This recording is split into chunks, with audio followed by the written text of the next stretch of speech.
ಸೇವಾದಳಕ್ಕೆ ನಮ್ಮ ನೆಹರೂರವರು, ಜವಾಹರ್ಲಾಲ್ ನೆಹರೂರವರು ತ್ರಿವರ್ಣ ಧ್ವಜದ ರಕ್ಷಕರು ಅಂತ ಹೇಳಿ ಕರೆದದ್ದನ್ನೆಲ್ಲ ನಾವೆಲ್ಲ ನೋಡಿದ್ದೇವೆ. ನೀವೆಲ್ಲ ದೇಶವನ್ನ ಉಳಿಸ್ಕೊಂಡು ಬರ್ತಾ ಇದ್ದೀರಿ. ದೇಶಕ್ಕೆ ಬಂದ ಅಪಾಯ ಬಂದಾಗೆಲ್ಲ ಕೂಡ ನೀವು ರಕ್ಷಣೆಯನ್ನ ಮಾಡ್ಕೊಂಡು ಬರ್ತಾ ಇದ್ದೀರಿ. ಸೇವಾದಳದ ನಿಜವಾದ ಸೈನಿಕರು ಅನ್ನೋದ್ರಲ್ಲಿ ಯಾವ ತರದ ಅನುಮಾನ ಕೂಡ ಇಲ್ಲ. ನಾನು ಇದೇ ವೇದಿಕೆಯಲ್ಲಿ ಕಾಂಗ್ರೆಸ್ ಅಧ್ಯಕ್ಷರಾಗಿ ಆಗಸ್ಟ್ 2ನೇ ತಾರೀಕು, ಮಾರ್ಚ್ 10ನೇ ತಾರೀಕು ಶ್ರೀಮತಿ ಸೋನಿಯಾ ಗಾಂಧಿ ಅವರು ನನ್ನ ನೇಮಕ ಮಾಡಿದ್ರು. ಕೊರೋನಾ ಇತ್ತು. ಆಗಸ್ಟ್ 2ನೇ ತಾರೀಕು ನಾನು ಅಧಿಕಾರವನ್ನ ಇದೇ ಹಾಲ್ನಲ್ಲಿ ಹೊಸದಾಗಿ ರೆಡಿ ಮಾಡಿಬಿಟ್ಟು ತೆಗೆದುಕೊಂಡೆ. ಆಗ ನೀವು ಗಮನಿಸಿರ್ಬೇಕು, ನನ್ನ ಈ ಅಧಿಕಾರದ ದೀಪವನ್ನ ಮೊದಲು ನಾನು ಸೇವಾದಳದ ಅಧ್ಯಕ್ಷರ ಕೈಲಿ ನಾನು ಹಚ್ಚಿದ್ದೇನೆ ಅನ್ನೋ ಮಾತನ್ನ ಇಲ್ಲೇ ಪ್ಯಾರೇಜಾನ್ ಅವರು ಇಲ್ಲಿದ್ದಾರೆ. ನಮ್ಮ ಕಾಂಗ್ರೆಸ್ ಪಕ್ಷದ ಆಧಾರ ಸ್ತಂಭ ನೀವಿರ್ಬೋದು, NSU ಇರ್ಬೋದು, ಯೂತ್ ಕಾಂಗ್ರೆಸ್ ಇರ್ಬೋದು, ಇಂಟಕ್ ಇರ್ಬೋದು, ನಿಮ್ಮ ಮಹಿಳಾ ಕಾಂಗ್ರೆಸ್ ಇರ್ಬೋದು, ಆಧಾರ ಸ್ತಂಭ. ಬೇರೆಯವರೆಲ್ಲ ಸ್ವಾರ್ಥ, ಅಧಿಕಾರಕ್ಕೆ ಬಹಳ ಮುಂದೆ ನುಗ್ತಾರೆ. ನೀವು ನಿಸ್ವಾರ್ಥದಿಂದ ಇವತ್ತು ಹರಿಪ್ರಸಾದ್ ಅವರು ಬಹಳ ಸೂಕ್ಷ್ಮವಾಗಿ ನಿಮ್ಮ ಪಾತ್ರವನ್ನ ಬಹಳ ಚೆನ್ನಾಗಿ ಅವರು ವಿವರಿಸಿದ್ರು. ನಮ್ಮ ತನ್ವೀರ್ ಅವರು ಕೂಡ ಮುಂದಿನ ದಿನದಲ್ಲಿ ನಿಮಗೆ ಒಳ್ಳೆ ಮಾರ್ಗದರ್ಶನವನ್ನ ಕೊಡ್ತಾರೆ. ಸೊ ಪ್ರತಿ ಬೂತು ಒಬ್ಬ ಸೈನಿಕನ ತಯಾರು ಮಾಡುವಂತ ಕರ್ತವ್ಯ ಮುಂದೆ ನಮ್ಮ ತನ್ವೀರ್ ಸೇಠ್ ಅವರು ನಿಮಗೆ ಜವಾಬ್ದಾರಿಯನ್ನ ವಹಿಸ್ತಾರೆ. ಇದಕ್ಕೆ ನೀವು ಪ್ರತಿಯೊಬ್ಬರು ಕೂಡ ಕಾರ್ಯರೂಪರಾಗಿ ತಾವು ಮಾಡಬೇಕು. ಮುಂದಕ್ಕೆ ನಾನು ತನ್ವೀರ್ ಸೇಠ್ ಅವ್ರಿಗೆ ಹೇಳ್ತಾ ಇದ್ದೇನೆ, ನಾನೀಗಾಗಲೇ ಭಾರತ್ ಜೋಡೋ ನಾವೆಲ್ಲಿ ಹೆಜ್ಜೆ ಹಾಕ್ದೋ, ನಾವು ಹರಿಪ್ರಸಾದ್ ಅವರೆಲ್ಲ ಚಿತ್ರದುರ್ಗದಿಂದ ಬಳ್ಳಾರಿ ಮಧ್ಯದಲ್ಲಿ ನಾನು ಕೆಲವು ಜಮೀನನ್ನ ನಾವು ಒಂದು ಟೀ ಕುಡ್ದೋ, ನಾನು, ರಾಹುಲ್ ಗಾಂಧಿ ಅವರು, ಹರಿಪ್ರಸಾದ್ ಅವರೆಲ್ಲ ಅಲ್ಲಿ ಕೆಲವು ಜಾಗ ಕೂಡ ಈಗಾಗಲೇ ನಾನು ಗುರುತು ಮಾಡಿ ಇಟ್ಟಿದ್ದೇನೆ. ಇನ್ನೊಂದು ಹಿಂದೆಗಡೆ ಸ್ವಲ್ಪ ಜಾಗ ಇತ್ತು, ಅಲ್ಲೊಂದು 5 ಎಕರೆ ಮಾಡ್ತಾ ಇದ್ದೀನಿ. ಭಾರತ್ ಜೋಡೋ ಟ್ರೈನಿಂಗ್ ಸೆಂಟರ್ ಅಂತ ಹೇಳಿ ಅಲ್ಲೊಂದು, ಮೈಸೂರಲ್ಲೂ ಕೂಡ ನಾನು ತನ್ವೀರ್ ಸೇಠ್ ಕೇಳ್ತಾ ಇದ್ದೀನಿ, ಮೇನ್ ರೋಡ್ ನೀವೇನು ಹೋಗ್ಬೇಕಾದ ಅವಶ್ಯಕತೆ ಇಲ್ಲ. ಮೇನ್ ರೋಡು ಕಮರ್ಷಿಯಲ್ ಬೇಕಾಗಿಲ್ಲ, ಸೈಡಲ್ಲಾಗಲಿ ಈ ಭಾರತ್ ಜೋಡೋ ನಡೆದಂಥ ರಸ್ತೆ ನಿಮ್ಮ ವ್ಯಾಪ್ತಿಯಲ್ಲಿ, ಕಾರ್ಯವ್ಯಾಪ್ತಿಯಲ್ಲಿ ನಾಗಮಂಗಲದಿಂದ ಹಿಡಿದು ಕೊಳ್ಳೇಗಾಲದವರೆಗೂ ಕೂಡ ಎಲ್ಲಿ ರಸ್ತೆ ಚಾಮರಾಜನಗರ ಮಧ್ಯದಲ್ಲಿ ನೋಡಿ ಒಂದು 5-10 ಎಕರೆನೋ ಸರ್ಕಾರಿ ಜಮೀನಿದ್ರು ಆಯ್ತು, ಸರ್ಕಾರಿ ಜಮೀನಿಲ್ಲದೆ ಹೋದ್ರು ಜಮೀನನ್ನ ಖರೀದಿ ಮಾಡಿ ಇವತ್ತು ನಾವು ಆ ಕೆಲಸವನ್ನ ಈ ಸಂದರ್ಭದಲ್ಲಿ ಟ್ರೈನಿಂಗ್ ಸೆಂಟರ್ ಅನ್ನ ಮಾಡಬೇಕಾದ್ದು ನಮ್ಮ ಕರ್ತವ್ಯ.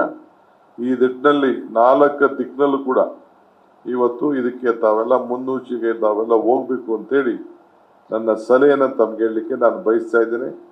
ಯಾರೇ ಒಬ್ಬ ನಾಯಕನಾಗಬೇಕಾದ್ರೆ ಅವನಿಗೆ ಟ್ರೈನಿಂಗ್ ಬಹಳ ಮುಖ್ಯ.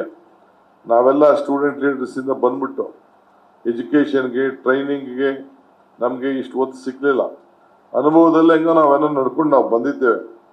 ಆದರೆ ಈ ಸಂದರ್ಭದಲ್ಲಿ ತಾವೆಲ್ಲ ಬಹಳ ಶಿಸ್ತಿನಿಂದ ಟ್ರೈನಿಂಗ್ ಅಂತ ಕಲ್ತ್ಕೊಂಡು ಟ್ರೈನಿಂಗ್ ಮಾಡಿ ಇವತ್ತು ಈ ಪಕ್ಷಕ್ಕೆ ಒಂದು ಗೌರವನ ತೆಗೆದುಕೊಂಡು ಬಂದಿದ್ದೀರಿ. ನಿಮಗೂ ಕೂಡ ಕೇಳ್ತಾರೆ ಏನ್ ನಿಮ್ಗೆ ಪೊಟ್ಟು ಅಂತ. ನಾನು ಎಲ್ಲ ಸಂದರ್ಭದಲ್ಲೂ ನಮ್ಮ ಬ್ಲಾಕ್ ಅವ್ರಿಗೆ, DCC ಅವ್ರಿಗೆ ನಾನು ಆದೇಶವನ್ನ ಕೊಟ್ಕೊಂಡು ಬಂದಿದ್ದೀನಿ, ನಿಮ್ಗೆ ಗೌರವ ಕೊಡಬೇಕು ಅಂತ. ಕೆಲವರು ರಕ್ಷಣೆ ಕೊಡ್ತಾ ಇದ್ದಾರೆ, ಕೆಲವರು ಕೊಡ್ತಾ ಇಲ್ಲ. ಮುಂದಕ್ಕೆ ನಾನು ತನ್ವೀರ್ ಸೇಠ್ ಅವ್ರಿಗೆ ಹೇಳ್ತೇನೆ, ನಿಮ್ಗಿರ್ಬೋದು, ಸೇವಾದಳದ ಇರ್ಬೋದು, NSU ಇರ್ಬೋದು, ಎಲ್ಲರೂ ಕೂಡ ಸರಿಯಾದ ರೀತಿಯಲ್ಲಿ ಒಂದು ಗೌರವನ್ನ ಕೊಡಬೇಕು. ತಾಲೂಕ್ ಲೆವೆಲಲ್ಲಿ ನಾಮಿನೇಷನ್ ಎಲ್ಲ ಕಮಿಟಿಗಳಲ್ಲೂ ಕೂಡ 1, 2, 3, 4 ಜನ ಚಿಕ್ಕ ನಾಮಿನೇಷನ್ ಇಲ್ಲಿ ಅಲ್ಲೂ ಕೂಡ ಗೌರವದಿಂದ ಕೊಡಬೇಕು. ಇನ್ನು ರಾಜ್ಯ ಮಟ್ಟದಲ್ಲೂ ಕೂಡ ನಾನು ಇಲ್ಲಿ ಹೇಳ್ತಾ ಇದ್ದೇನೆ, ಮುಂದಕ್ಕಿನ್ನ ಬೇಕಾದಷ್ಟು ನಾಮಿನೇಷನ್ಸ್ ಇದೆ. ಈಗ ಕೆಲವು ನಾನು ನಿರ್ದೇಶನ ಕೊಟ್ಟಿದ್ದೆ, ಪ್ರತಿ ಕಮಿಟಿಲೂ ಒಬ್ಬ ಸೇವಾದಳದವನು ಇರಲೇಬೇಕು, ಯೂತ್ ಕಾಂಗ್ರೆಸ್ ಅವ್ರು ಇಬ್ರು ಇರಲೇಬೇಕು, ಮಹಿಳಾ ಕಾಂಗ್ರೆಸ್ ಅವ್ರು ಇರಲೇಬೇಕು ಅಂತೇಳಿ ನಾನು ನಿರ್ದೇಶನವನ್ನ ಕೊಟ್ಟಿದ್ದೆ. ಎಲ್ಲ ಮಂತ್ರಿಗೂ ಹೇಳಿದ್ದೆ. ಆದರೆ ಲಾಸ್ಟ್ ಟೈಮ್ ಕೆಲವು ಇಶ್ಯೂ ಮಾಡ್ಬೇಕಾದ್ರೆ ನಮ್ಮ ACCಯ ಕಾರ್ಯದರ್ಶಿಗಳಿಗೆ ಅದನ್ನೆಲ್ಲ ರೀಚೆಕ್ ಮಾಡಿ ಅಂತ ಹೇಳಿದ್ದೆ. ಕೆಲವ್ರು ಮಾಡಿದ್ದಾರೆ, ಕೆಲವ್ರು ಬಿಟ್ಟಿದ್ದಾರೆ. ಎಲೆಕ್ಷನ್ ಆದ್ಮೇಲೆ ಆ ಕೋಟಾ ಇಲ್ಲ ಅಂತಂದ್ರೆ ಇರೋರ್ನೇ ತೆಗೆದಾಕ್ಬಿಟ್ಟು ಸೇವಾದಳವ್ರನ್ನ ತುಂಬಿಸುವಂತ ಕೆಲಸಕ್ಕೆ ನಾನು ಆದೇಶವನ್ನ ಕೊಡ್ತೇನೆ. ಮುಂದಕ್ಕೆ ನಾನು 4 ಜನ ವರ್ಕಿಂಗ್ ಪ್ರೆಸಿಡೆಂಟ್ನ ಕುಂಡ್ರಿಸ್ಕೊಂಡು 5 ಜನನ ಕುಂಡ್ರಿಸ್ಕೊಂಡು ಇದನ್ನು ಯಾವ ರೀತಿ ಸರಿ ಮಾಡಬೇಕು. ಯಾಕೆಂದ್ರೆ ನಮಗೆ ಗೌರವ ಮುಖ್ಯ, ಶೇರಿಂಗ್ ಅಂಡ್ ಕೇರಿಂಗ್ ಬಹಳ ಇಂಪಾರ್ಟೆಂಟ್. ಸೊ ಬಿಜೆಪಿಯವರು ಎಲೆಕ್ಷನ್ ಬಂದಾಗ ಅವ್ರದೇ ಆದಂತ ತಂತ್ರ ಉಪಯೋಗಿಸ್ತಾರೆ. ನಾನು ನೋಡ್ತಾ ಇದ್ದೀನಿ, ಯಾವ ಗಾಳಿನೂ ಇಲ್ಲ, ಯಾವ ಮಂತ್ರಾಕ್ಷತೆ ಎತ್ಕೊಂಡು 3 ತಿಂಗಳು ಮುಂಚಿತವಾಗಿ ಮಂತ್ರಾಕ್ಷತೆ. ಈಗೆಲ್ಲ ಮದುವೆಗಳು ನಡೀತಾವಲ್ಲ, ಮದುವೆ ನಡೆದಾಗ ಮಂತ್ರಾಕ್ಷತೆ ಯಾವಾಗ ಹಾಕ್ತಾರೆ? ತಾಲಿ ಕಟ್ಟುವಾಗ, ಲಗ್ನ ಕಟ್ಟುವಾಗ ಹಾಕ್ತಾರೆ.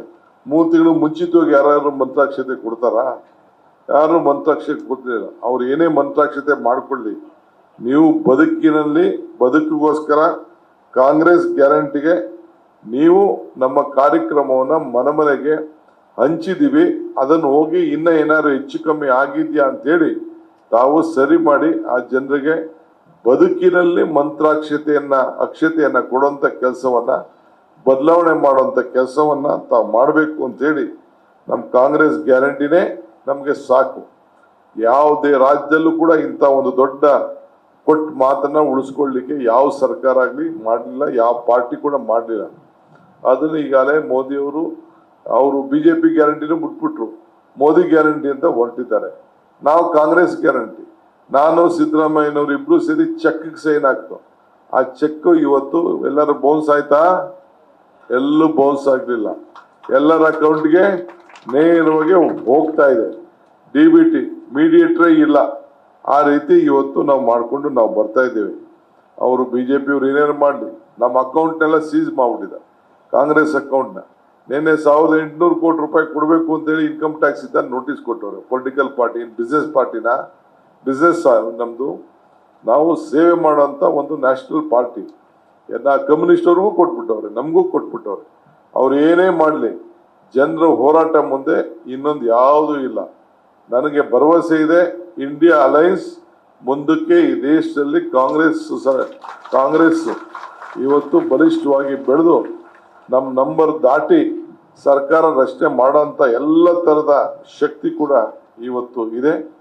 ಇವತ್ತು ಬಹಳ ಜನ ನಾಯಕರುಗಳೆಲ್ಲ ಕೂಡ ಇವತ್ತು ಮಾತಾಡೋರಿದ್ರು, ಸೇವಾದಳದ ನಾಯಕರು. ನಾನು ಅವ್ರಿಗೆ ಭರವಸೆ ಕೊಡ್ತೇನೆ, ನೀವು ಪ್ರತಿಯೊಬ್ರು ಕೂಡ ನಿಮ್ಗೆ 220 ಜನ ಅಧ್ಯಕ್ಷರೇ, ರಾಮಚಂದ್ರ ಅವರು ಮತ್ತು ನಮ್ಮ ತನ್ವೀರ್ ಸೇಠ್ ಹೇಳ್ತಾ ಇದ್ದೀನಿ, 224 ಜನಕ್ಕೆ ಪ್ರತಿಯೊಂದು ಕ್ಷೇತ್ರಕ್ಕೂ ಹೇಳಿ, ನಮ್ಮ ಕಾರ್ಯಕರ್ತರು, ನಮ್ಮ ಮುಖಂಡರು, ನಮ್ಮ ಬ್ಲಾಕ್ ಅವರು, ನಮ್ಮ MLA, ಡಿಫೀಲ್ಡ್ MLA ಏನ್ ಮಾಡ್ತಾ ಇದ್ದಾರೆ ಎಲ್ಲರೂ ಕೂಡ ವಿಶ್ವಾಸಕ್ಕೆ ತೆಗೆದುಕೊಂಡು ಮಾಡ್ತಾ ಇದ್ದಾರಾ ಇಲ್ವಾ ಅಂತೇಳಿ ಅವ್ರ ಮೇಲೆ ನಿಗಾ ವಹಿಸ್ಲಿಕ್ಕೆ ಒಬ್ಬೊಬ್ರನ್ನ ತಾವು ಉಸ್ತುವಾರಿ ವೀಕ್ಷಣೆಗಲ್ಲ, ಉಸ್ತುವಾರಿಯನ್ನು ನೀವು ವಹಿಸ್ಬಿಟ್ಟು ನನಗೆ ಕಂಟ್ರೋಲ್ ರೂಮ್ಗೆ ಮಾಹಿತಿಯನ್ನ ಕೊಡಬೇಕು ಅಂತ ಹೇಳಿ ನಾನು ಸೂಚನೆಯನ್ನ ಮಾಡ್ತಾ ಇದ್ದೀನಿ. ಆಮೇಲೆ ಅದಾದ್ಮೇಲೆ ಒಂದಷ್ಟು ಬೂತ್ಗಳು ಎಲ್ಲಿ ವೀಕ್ ಇದೆ ಆ ಬೂತ್ಗಳನ್ನ ಸೇವಾದಳದ ಕಾರ್ಯಕರ್ತರು ವಹಿಸ್ಕೊಳ್ಳಿ. ನೀವು 100 ಬೂತ್ ಮಾಡಬೇಡಿ, 10 ಬೂತ್ ಇರಲಿ ಒಂದೊಂದು ಕ್ಷೇತ್ರದಲ್ಲಿ. ಎಲ್ಲಿ ವೀಕ್ ಇದೆ ಅಲ್ಲಿ ಮನೆಗೆ ಹೋಗಿ ನಮ್ಮ ಗ್ಯಾರಂಟಿ, ನಮ್ಮ ಸರ್ಕಾರ ಇತ್ತು, ನಾವು ಮಾತು ಕೊಟ್ಟಿದ್ದು, ಮಾತು ಪ್ರಕಾರ ಹಿಂಗ್ ನಡೆದಿದ್ದೇವೆ ಅಂತೇಳಿ ಎಲ್ಲ ವರ್ಗದ ಜನರನ್ನ ಮನೆಗೆ ಹೋಗಿ ಮಾತಾಡೋಂಥ ಕೆಲಸ ತಾವು ಮಾಡಿದ್ರೆ ಇದಕ್ಕಿಲ್ಲ ಏನು ದೊಡ್ಡದಿಲ್ಲ. ಇದಲ್ಲದೆ ನಮ್ಮ ಕೇಂದ್ರದ ಕಾಂಗ್ರೆಸ್ ಪಕ್ಷ ಕೂಡ 5 ಗ್ಯಾರಂಟಿಯನ್ನ ಕೊಟ್ಟಿದೆ. ಆ ಗ್ಯಾರಂಟಿದು ಕೂಡ ಒಂದು ಭೀತಿ ಪತ್ರವನ್ನು ಮಾಡಿ ಆ ಲೋಕಲ್ ಕ್ಯಾಂಡಿಡೇಟ್ ಫೋಟೋ ಕೂಡ ಹಾಕಿ ನಾವು ಈಗ 24,000 ರೂಪಾಯಿ, 2,000 ರೂಪಾಯಿ ತಿಂಗಳಿಗೆ, ವರ್ಷಕ್ಕೆ 24,000 ರೂಪಾಯಿ ಕೊಡ್ತಾ ಇದ್ದೀವಿ. ನಮ್ಮ ಪಕ್ಷ ಹೆಣ್ಮಕ್ಳಿಗೆ 1 ಲಕ್ಷ ರೂಪಾಯಿ ವರ್ಷಕ್ಕೆ ಅಂತೇಳಿ ಘೋಷಣೆಯನ್ನ ಮಾಡಿದೆ. ಇದಲ್ಲದೆ ನರೇಗಾದಲ್ಲೂ ಕೂಡ ಇವತ್ತು ನಗರಗಳಲ್ಲಿ ನರೇಗಾನ ಮಾಡ್ತೀವಿ ಅಂತೇಳಿ ಉದ್ಯೋಗ ಖಾತ್ರಿ ಯೋಜನೆ ಕೂಡ ಘೋಷಣೆ ಮಾಡಿದೆ. ಆರೋಗ್ಯದಲ್ಲಿ ಕೆಲವು ಘೋಷಣೆಗಳನ್ನ ಮಾಡಿದೆ.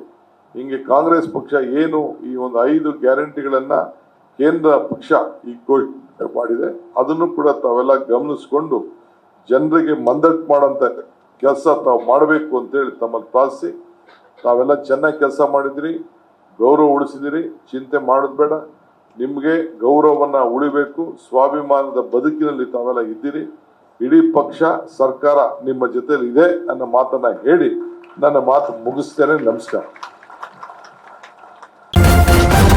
ನ್ಯೂಸ್ ಫಸ್ಟ್ ನಿರ್ಭೀತಿಯಿಂದ ನಿಮ್ಮ ಪರವಾಗಿ.